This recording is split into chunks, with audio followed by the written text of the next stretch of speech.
Ada orang yang kalau sakit hati itu nggak teriak, nggak marah. Dia tuh cuma diem. Bukan karena nggak ada yang mau diomongin ya. Justru di kepalanya itu ribuan kalimat tuh udah muter-muter terus. Semuanya jelas, semuanya rapi. Tapi pas mau dikeluarin, nyangkut di mulut. Akhirnya ya udah, dipendam aja. Dan pelan-pelan pun jadi kebiasaan.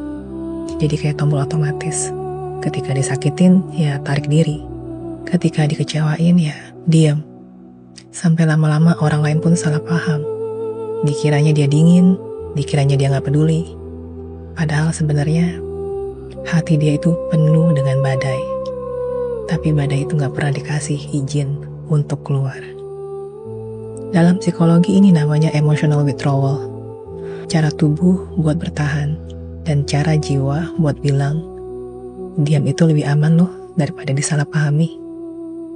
Makanya kalau ada drama, tarik ulur, permainan ego, orang kayak gini gak bakal ikut-ikutan. Bukan karena dia gak ngerasa, tapi karena udah terlalu capek. Dia tahu energinya terlalu mahal buat dipakai menghadapi hal-hal yang gak tulus. Dan lucunya, orang lain pasti bingung. Kok bisa sih dia segitu tenangnya ya? Kok bisa sih gak ribut? Padahal aslinya, itu bukan tenang. Itu adalah luka yang udah dilatih menjadi hening. Dan yang bikin nyesek, orang kayak gini sering mikir, toh gak ada yang bakal bener-bener dengerin gue.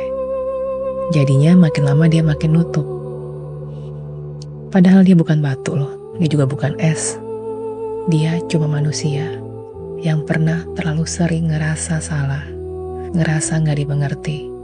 Sampai akhirnya dia percaya bahwa diam lebih aman.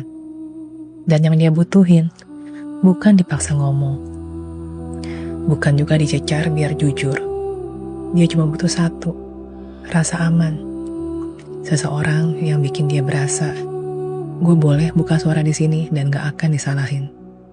Jadi kalau suatu hari dia akhirnya ngomong ke lo, itu bukan karena lo hebat dalam memaksa, tapi karena dipercaya sama lo. Dan kalau lo sudah sampai di titik itu, jangan pernah main-main. Karena sekalinya dia nutup lagi, lo bisa hilang dari hidupnya selamanya.